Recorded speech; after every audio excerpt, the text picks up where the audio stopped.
bienvenue sur le plateau télé de Business Industrie Dijon. Nous sommes au Parc des Expositions de Dijon jusqu'à ce soir, entourés par 200 industriels qui présentent leurs solutions et leurs produits dans les allées de ce 5e salon de l'industrie en Bourgogne-Franche-Comté. Et puis sur ce plateau, qui se succèdent toute la journée, eh bien, des acteurs de l'économie, des entrepreneurs qui viennent évoquer avec moi les grands enjeux liés à l'industrie d'aujourd'hui et de demain. Bonjour Vincent Allard. Bonjour Patrice, bonjour. Alors Vincent Allard, il est le PDG d'une société qui s'appelle Ikigia. Exactement. Donc avec les 2 dernières lettres du nom de son entreprise, vous avez compris qu'on va parler ensemble d'intelligence artificielle. Un petit clin d'œil d'abord. Ikigia, c'est un nom d'entreprise qui est directement inspiré par un mot japonais, ikigai. Ikigai. Ouais. Et qui veut dire quoi? Alors l'ikigai, c'est un concept philosophique japonais qui vise à définir un peu votre chemin de vie.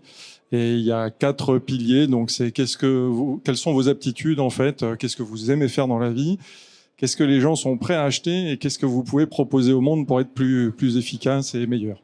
Voilà, et ça, c'est ce qui a inspiré donc la création de ce cabinet conseil né en juin 2024 à Dijon. Votre métier, c'est d'accompagner les PME et les ETI dans leur transformation transformation IA, donc spécialiste de l'intelligence artificielle. Comment on intègre l'IA dans son métier. Vous êtes consultant, donc accompagnateur, et vous allez jusqu'au rôle d'assistant à maîtrise d'ouvrage pour déployer des solutions très concrètement. Votre profil à vous, Vincent, vous êtes un passionné d'IA. Ça fait longtemps que vous suivez ce sujet? Alors non, je mentirais de vous dire que ça fait 10 ans que je suis d'IA. Donc par contre, moi je suis arrivé sur le marché dans les années 2000. Donc je suis un étudiant de l'époque de l'ère Internet. Pour ceux qui sont là et qui s'en souviennent. Donc il y a des similitudes avec l'actualité aujourd'hui qu'on vit avec l'intelligence artificielle. Ouais. Et en fait, moi, j'ai un profil plutôt management et informatique. Et en 2 mots, j'ai fait ma carrière à la fois dans la direction de projet, d'une part, et dans la transformation des organisations, d'autre part. Et l'IA, vous êtes entré en contact comment avec elle? J'y suis entré en 2023, on va dire, donc juste après l'arrivée de ChatGPT auprès du grand public. Je m'y suis intéressé dans l'entreprise dans laquelle je travaillais à l'époque. On avait commencé à déployer, non pas sous ma responsabilité, mais moi, je le voyais arriver, un ChatGPT d'entreprise. Et donc, je me suis formé. Et quand j'ai découvert tout le potentiel de la technologie, je me suis dit qu'il y avait vraiment quelque chose à faire d'intéressant. Et vous avez eu rapidement la conviction que c'était une techno qui allait changer les choses, qui allait changer la vie des entreprises? Ouais. Alors, je vais vous dire pourquoi, parce que je pense que c'est bien aussi en tout cas, quand moi je discute avec des dirigeants d'entreprise, j'essaie de faire un peu cet acte de sensibilisation. Ce qui est intéressant avec la technologie d'intelligence artificielle, c'est qu'on n'est pas comme sur d'autres technologies, sur du déterminisme, on est sur de la probabilité, donc ça c'est important. Mais c'est surtout que c'est une technologie qui a été inventée pour simuler des aptitudes cognitives humaines. Alors, derrière ce terme un peu barbare, ça veut dire quoi? Ça veut dire qu'on a développé des technologies qui permettent d'apprendre des connaissances et de les utiliser. Ouais.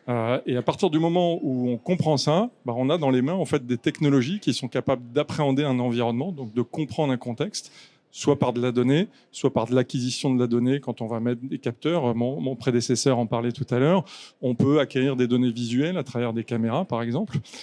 C'est aussi une technologie qui permet d'interagir. Alors, je pense qu'on a tous fait maintenant l'expérience de l'interaction avec les chatbots, notamment. Donc, c'est des technologies qui sont capables de comprendre notre langage, qu'il soit parlé ou écrit. Et puis, ce sont des technologies qui sont capables de nous répondre aussi. Et puis, la dernière chose qui est la plus cognitive peut-être, c'est que ce sont des technologies qui sont capables d'analyser des données, d'analyser pour faire des diagnostics. Alors, si je vous donne un exemple très concret, vous êtes peut-être une entreprise qui vendait des produits à l'international. Vous avez un catalogue de produits assez étendu. Mais une des problématiques qu'on a rencontrées, c'est vous avez un taux d'attrition de vos clients qui diminue. Donc ça, vous l'avez observé. Par contre, vous ne savez pas exactement pourquoi. En utilisant de l'IA, vous pouvez déjà avoir une analyse très précise de votre diagnostic et de comprendre qu'au final, c'est aux États-Unis, vous avez un problème sur tel type de clients qui consomment tel type de produits, qui ont moins de 2 ans d'ancienneté chez vous et qui en plus n'ont pas été visités depuis plus d'1 an par votre commercial. Donc à partir du moment où on a ce diagnostic-là, on est capable en fait de mettre un plan d'action pour corriger en fait cette problématique. Peut-être qu'un humain serait arrivé à la même conclusion, Il aurait fallu s'y mettre à plusieurs et y passer des mois. Ouais, alors vous touchez de nouveau une autre des compétences, en tout cas des aptitudes de l'IA, c'est de traiter un très gros volume de données et qui, du coup, simplement porté par un humain, serait trop compliqué pour arriver à ces conclusions. Donc ça, c'est le premier type d'analyse qu'on est capable de faire. Le deuxième qu'on connaît plus ou moins, c'est le prédictif. On le voit surtout aussi dans l'industrie, être capable de prédire une panne machine, donc d'intervenir non pas en curation, mais justement par anticipation. Et puis, le dernier élément d'analyse, c'est ce qu'on appelle le prescriptif. Alors ça, on le connaît aussi, plus peut-être dans nos loisirs tous les jours. Si vous êtes consommateur de streaming vidéo ou de streaming audio, en fait, toutes ces plateformes analysent votre comportement et vous proposent en fait des produits qui sont prêts à consommer pour vous. De quelle manière Ikigia intervient-il auprès des entreprises, auprès de vos clients? Donc, comment vous travaillez? Alors, nous, d'une manière générale, on adresse plutôt des entreprises qui sont assez peu pourvues en compétences, en savoir-faire sur les technologies d'une manière générale. Donc, on adresse plutôt des PME de taille moyenne, voire des ETI, qui sont dans cette configuration-là. On rentre en général par les directions générales pour les sensibiliser. Notre parti pris, c'est de rentrer par la stratégie. C'est de comprendre en fait quels sont les quelques grands défis de l'entreprise à venir pour pouvoir bien comprendre où aller chercher les bons cas d'usage. La difficulté avec l'IA, c'est qu'on pourrait en mettre partout dans une entreprise si on en avait envie.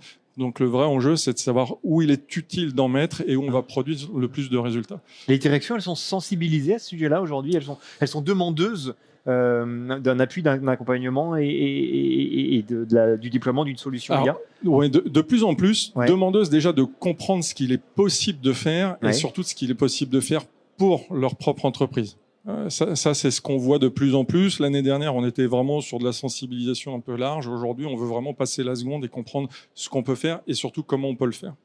Donc oui, mais c'est vrai qu'on a aussi en fait des dirigeants qui ont une faible sensibilité. On y reviendra dessus, ça a été évoqué sur le plateau d'avant.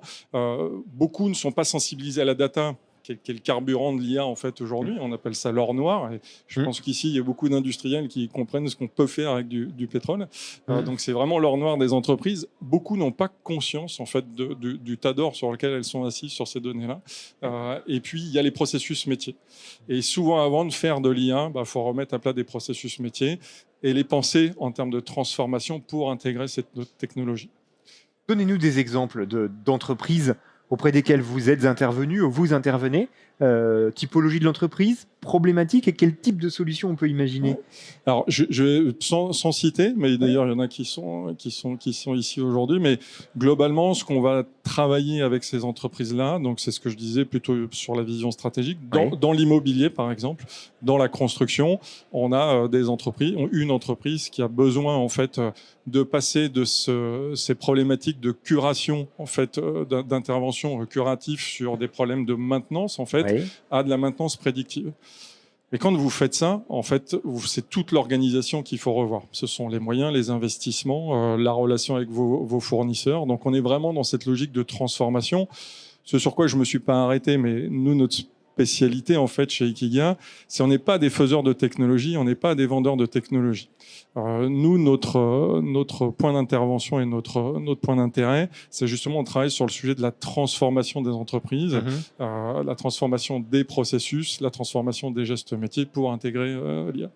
Donc, je revenais là-dessus parce que c'est important aussi de le dire et on veut décorréler la partie technologique solution pour se concentrer sur la problématique à résoudre. Ça veut dire que quand vous préconisez une solution, l'entreprise va aller rechercher ou vous allez lui proposer des solutions techniques qui sont proposées par un prestataire. Exactement. Soit on va chercher des solutions du marché, soit on va aller chercher un prestataire qui va être capable de développer ce dont le client a besoin. Mais il était important pour nous de décorréler en fait cet aspect technique pour pas être partie prenante, juge et partie, on va dire, sur le sujet. D'accord. Donc, secteur de l'immobilier, voilà, c'était secteur de l'immobilier, secteur du BTP aussi, mais plus dans l'intervention sur des travaux dans le bâtiment sur toutes les problématiques de prospection. Aujourd'hui, on a une entreprise qui prospecte beaucoup, qui traite beaucoup d'appels d'offres par an sur des documents qui sont assez complexes, déjà intégrés en amont pour la force commerciale. Et c'est de se dire comment on peut accroître en fait le nombre d'appels d'offres auxquels l'entreprise peut répondre et comment on s'assure d'avoir une qualité de réponse optimale et plutôt homogène entre les commerciaux entre eux. Donc là, l'IA peut être réellement intéressante. Donc une dimension d'automatisation, c'est un petit peu ça là pour le coup. Oui, tout à fait. En tout cas, d'accélération sur l'analyse amont, c'est d'aller prendre les points saillants du cahier des charges et de générer un premier draft en fait de propositions commerciales. Ce que mon prédécesseur disait, c'est garder l'humain toujours dans la boucle pour ce regard d'expert, puisque on gagne du temps, on se passe des choses qui n'intéressent personne et on réintroduit l'humain quand il faut apporter de la valeur ajoutée. Voilà, quand il s'agit de superviser, de décider. En tout cas, aujourd'hui, je pense qu'on n'en est pas à tout automatiser de bout en bout. Merci pour ces exemples. Comment on réussit l'intégration de l'IA dans son entreprise? C'est quoi les points de vigilance, les clés de réussite? Alors, c'est une bonne question, puisqu'il y a beaucoup d'études qui sont parues. Il y en a une qui a fait beaucoup le buzz ces derniers temps, qui était une étude du MIT qui disait qu'il y avait assez peu de projets qui passaient en production. Le premier élément de réponse, c'est de s'assurer que vous allez adresser un pain point. C'est comment vous allez résoudre un problème particulier de l'entreprise. C'est pas faire de l'IA pour faire de l'IA, mais c'est de se dire quel est le sujet qu'on veut traiter. Bon, cas d'usage. Identifier le cas d'usage avant toute chose. Le cas d'usage. Ça, c'est le sujet numéro 1. Et un cas d'usage porté par un métier. Parce que si vous voulez que l'IA soit utilisée, il faut que les métiers y trouvent de la valeur. C'est pas quelque chose qui est décidé en amont dans une tour d'ivoire et qui est descendu sur l'opérationnel. Ça veut dire qu'on doit consulter ses collaborateurs, on doit être en dialogue avec eux et c'est plutôt eux qui vont y mettre l'idée. Alors, en tout cas, on doit être dans une logique de co-construction. Nous, la méthode qu'on a aujourd'hui, c'est qu'on fait exprimer la direction sur un cap qui est à donner. Ensuite, charge aux équipes opérationnelles et à nous d'identifier comment l'IA peut être un bon contributeur pour résoudre des irritants qui nous éloignent en fait de l'objectif stratégique de l'entreprise. D'accord. Donc clé de levier de réussite en tout cas, partir du cas d'usage, impliquer les collaborateurs d'emblée parce que c'est d'eux que peuvent venir les idées ou en tout cas l'expression des besoins. Et puis ensuite, savoir s'entourer quand même. Alors, oui. Wikiguia, par exemple. C'est un des sujets, en tout cas, bien sûr. Je pense qu'il faut s'entourer parce qu'il y a assez peu d'entreprises en fait, qui ont cette capacité-là, surtout dans l'écosystème qu'on côtoie aujourd'hui chez nous. Donc ça, c'est la première chose.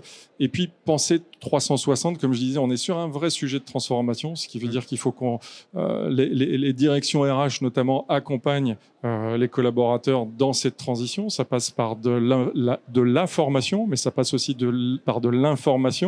On voit souvent aussi, en tout cas, on pousse l'idée de consulter les IRP parce que c'est aussi un sujet qui est important de dialoguer avec les représentants du personnel, puisqu'on sait que le sujet de l'IA et de l'emploi est un peu plus sensible. On le voit beaucoup aujourd'hui dans la presse. Donc, c'est d'aborder aussi ces aspects-là, d'aborder les aspects éthiques et réglementaires, puisque vous le savez certainement, mais en France, on est régi par la RGPD, mais aussi l'IA Act. Enfin, je dis en France, mais en Europe. Et européen, l'IA Act. Exactement. Et donc, on commence à avoir cette réglementation qui s'impose dans les entreprises et qui justement, oblige les entreprises à avoir des figures imposées sur ces sujets-là. Vous disiez tout à l'heure que agir dans le bon sens, c'était peut-être commencer par poser une stratégie et puis ensuite déployer des solutions. Est-ce que c'est valable pour toutes les entreprises ou est-ce qu'on peut aussi se dire que on part d'un cas d'usage parce qu'on a un besoin et que la solution elle existe, elle est facile peut-être sur étagère ou autre. Tout à fait. Et puis après on verra pour déployer d'autres solutions après. Est-ce que si on fait ça, on prend le problème à l'envers ou malgré tout ça peut marcher? Alors pour moi ça peut marcher et justement nous ce qu'on propose aux clients c'est deux choses. Alors je vous ai parlé de rentrer par les processus, donc je dis sans être péjoratif, on rentre plutôt par le haut et sans être péjoratif non plus, on peut rentrer par le bas. Et là on va plutôt adresser des sujets d'IA générative puisqu'on le sait aussi en fait avec ce boom de l'IA générative et des plateformes multi-usages comme ChatGPT, la particularité de cette technologie c'est qu'elle est arrivée dans l'entreprise par le biais des collaborateurs qui l'ont eux-mêmes expérimenté en fait dans leur vie personnelle. Ouais. Et donc aujourd'hui, on voit une vraie demande et de toutes les façons, on voit des cas d'usage qui émergent, mais sans être ni validé par l'entreprise ni être encadré. C'est ce qu'on appelle le shadow AI. Et donc, on accompagne aussi cette démarche-là pour fournir aux entreprises une solution qui va permettre de faire émerger officiellement des cas d'usage et de faire de cette pratique un peu sous le manteau une vraie opportunité pour l'entreprise, quoi. Donc on peut aussi rentrer par le cas d'usage et apporter des solutions, tout à fait. Le coût, c'est une question aujourd'hui où on commence à trouver des technos accessibles à des coûts acceptables pour une petite entreprise, pour une PMI. Alors, c'est toujours la question piège parce que assez souvent, quand nous on arrive, la première question qui va nous être posée, c'est combien ça va me coûter en fait de le faire. Alors, et vous dites combien ça va me rapporter. C'est ça. On s'est pas parlé avant. Alors, il y a ça, il y a le retour sur investissement. Ouais. Je pense que ce qui est important d'une manière générale, c'est de le voir comme un investissement. Pas comme un centre de coût ou une dépense. Ce qui amène une deuxième réflexion, c'est de ne pas aborder l'IA dans l'entreprise comme juste un simple sujet d'outils qu'on va implémenter, probablement qu'on va demander à notre DSI d'implémenter et on s'arrête là. Donc en termes de coût, il y a deux choses. Ce qui a été dit par mon prédécesseur est très vrai, c'est-à-dire qu'aujourd'hui, on a de plus en plus de l'IA qui se servicise ou de l'IA qu'on peut consommer en mode SaaS à travers des abonnements. Donc pour un certain nombre de sujets ou de tâches, vous pouvez trouver des outils qui vont, pour des abonnements d'une dizaine d'euros par mois, être tout à fait utiles sur une tâche très précisément. Donc mode SaaS, c'est en location. Exactement. Voilà, c'est le principe. Après, quand on rentre dans une logique de projet, je vais répondre de la manière suivante. Vous pouvez en fait, déjà pour bon nombre d'entreprises, faire appel à des subventions externes, notamment la BPI. Alors je ne sais pas s'ils sont représentés ici. Mais ici, on les a même reçus sur ce plateau ce matin sur un autre sujet. Mais d'accord, il y a des lignes chez BPI. Donc il y a des lignes pour accompagner une première ligne qui s'appelle Diagnostic Data IA. Donc vous pouvez faire un audit pour votre entreprise de manière à faire émerger les cas d'usage et avoir un premier niveau de roadmap. C'est 13 000 euros de prestations qui peuvent être pris en charge à hauteur de 50%. Ce que je veux dire par là, c'est que c'est globalement une enveloppe sur laquelle tous les prestataires s'alignent pour se dire on peut fournir dans cette enveloppe-là déjà une première idée d'une roadmap et de cas d'usage pour une entreprise. Après, on passe souvent sur ce qu'on va appeler des POC quand on développe en fait des applications d'IA. Des proof of concept. Exactement. Prouver qu'un système fonctionne. Exactement, merci. Et là, on va dire qu'on peut être entre 20 et 40 000 euros pour avoir un POC. Après, pour le déploiement, je ne saurais pas vous dire puisque là, c'est très spécifique. Mais c'est quelques ordres de grandeur. À chaque fois, vous pouvez bénéficier de subventions. Et alors surtout, là, on parle de solutions qui sont à développer. Ils sont à développer. Voilà. Parce qu'il existe aussi des solutions sur étagère. Bon, ça, celle-là, pour le coup, il y a moins de problématiques. Alors, c'est pour ça que c'est ça. Ce qui est passionnant aujourd'hui, c'est ce que je disais. On voit de plus en plus de solutions qui sont en train de se développer, de startups qui se développent. Donc, le sujet du coût, non pas qu'il soit secondaire, mais je reprends ce que vous disiez au début de votre question. La vraie question, c'est combien est-ce que ça peut me rapporter ? Ça peut être en numéraire. Alors, souvent, on va le raisonner comme ça. Et nous, quand on s'attaque à un cas d'usage, on va essayer de le raisonner de cette manière-là. Mais je pense qu'il y a une chose qui a été dite aussi précédemment, c'est que... Donc, par le monsieur Daraïco. Je le remercie parce que du coup, il m'a tendu plusieurs perches. Mais c'est aussi d'avoir un retour sur investissement qualitatif. On a parlé tout à l'heure, effectivement, d'améliorer le confort de travail au quotidien. Je lisais un article ce matin sur Bouygues Télécom, effectivement, qui intègre de l'IA dans son service client. En fait, c'est pour de la facilité d'accession à de l'information, des recommandations plus efficaces. Et là, on est effectivement dans du qualitatif et pas que le quanti. Vous parliez tout à l'heure de transformation des entreprises, transformation IA, transformation de l'entreprise. Est-ce que c'est en train de changer la manière dont les entreprises travaillent, fonctionnent ? Est-ce qu'on est aujourd'hui, l'IA est aujourd'hui en train de générer de la transformation des organisations ? Alors, je dirais oui, et ça va s'accélérer. Je ne sais plus si on l'a dit en préambule, mais en fait, il faut voir deux grandes familles d'IA. L'IA générative qui est sur le feu des projecteurs depuis 2-3 ans. Et puis, il y a tout un pan d'IA traditionnel, d'ailleurs, qui est très utilisé dans l'industrie aujourd'hui, qui a fait ses preuves, qui est extrêmement robuste. Et donc, les entreprises peuvent intégrer ces deux types d'IA aujourd'hui.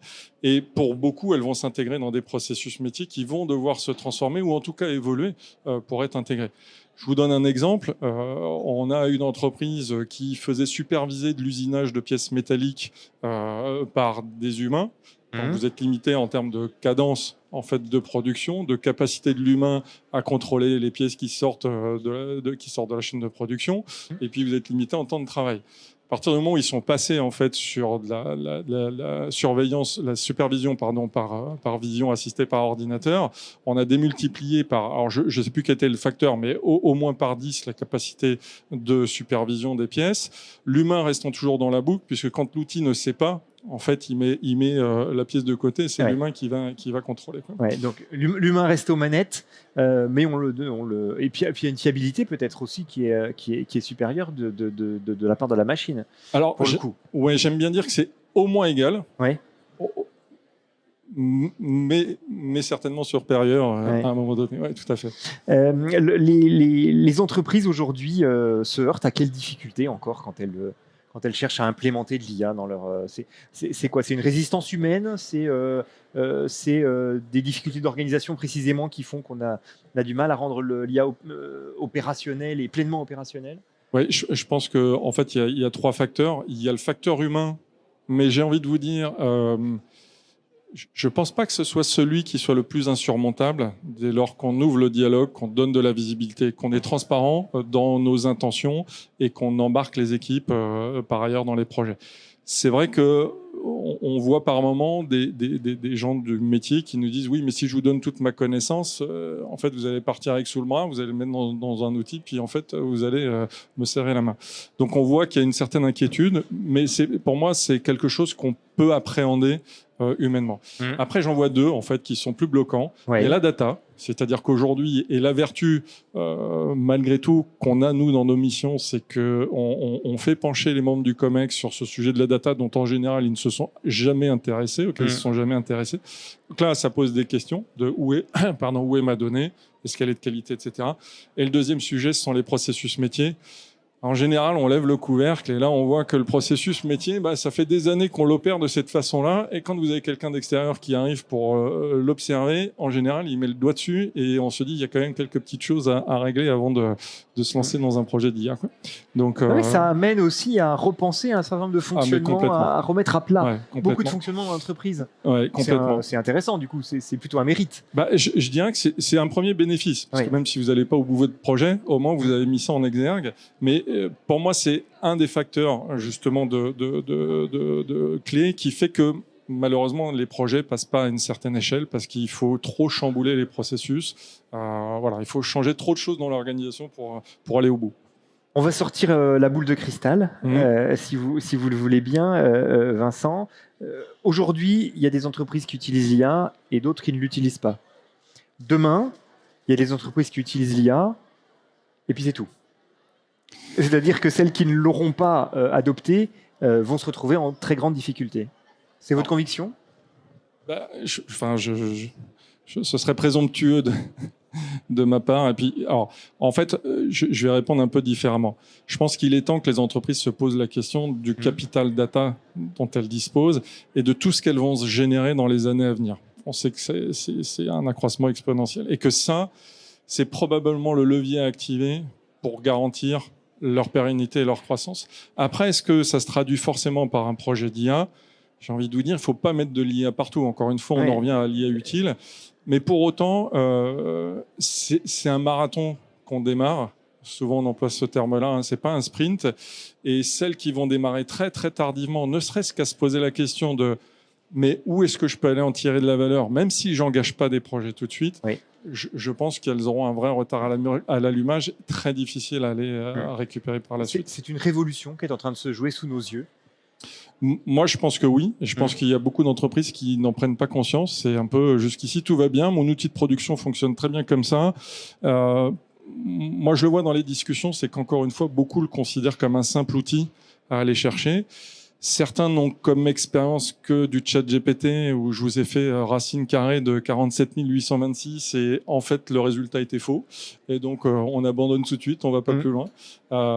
Donc voilà, j'en reviens au sujet de l'acculturation et je pense que c'est un vrai sujet. Il faut que les dirigeants d'entreprise au moins comprennent le potentiel et le comprennent pour leur entreprise avant tout.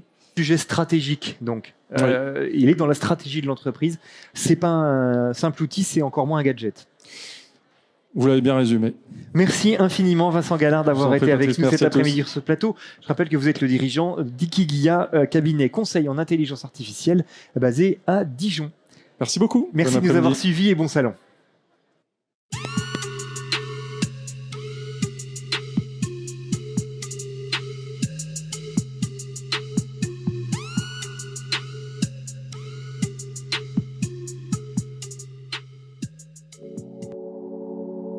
Notre monde change.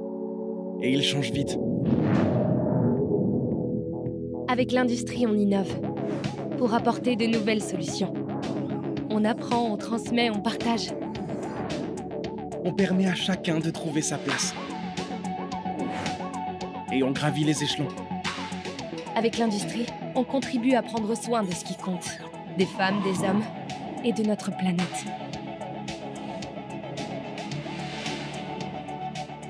Grâce aux 3 millions de salariés engagés dans nos 90 000 entreprises, on transforme le quotidien. Viens, on accélère avec l'industrie.